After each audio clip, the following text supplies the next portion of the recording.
So let's move on to the Pac-12. And Chris, I know you have some thoughts about UCLA versus USC. Please explain what the heck's going on there.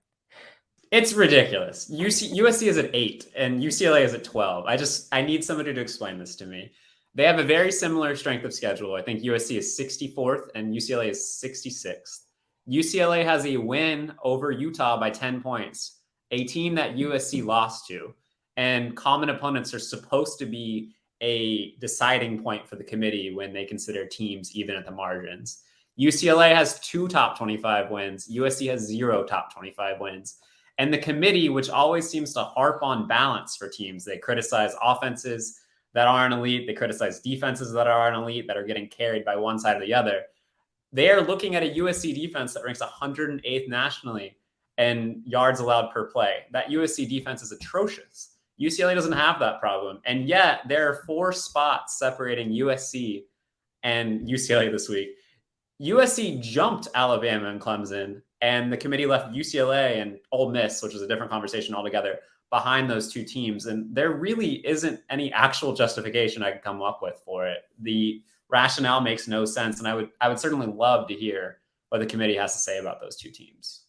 Just follow the actual criteria that the committee is supposed to follow, and they're going against every item when it comes to USC and UCLA.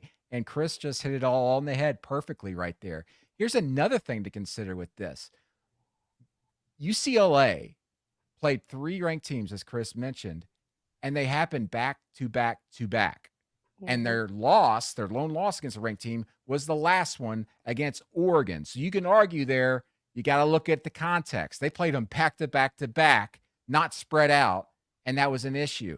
And you mentioned USC's defense, which has been atrocious statistics, but they do lead the nation in turnover margin, and that has saved them in at least 2 games, but particularly that road game earlier this season against Oregon State when they intercepted Chance Nolan 4 times and needed a rally there in the final 2 minutes to score a touchdown and win. Where am I seeing a USC team that has shown itself worthy of being a top 8 program compared to where UCLA, as you mentioned, Chris, has been able to beat the likes of a Utah by double digits, and USC, while a great game, still lost to the Utes on the road? It makes 0 sense based on the criteria the committee is supposed to be following.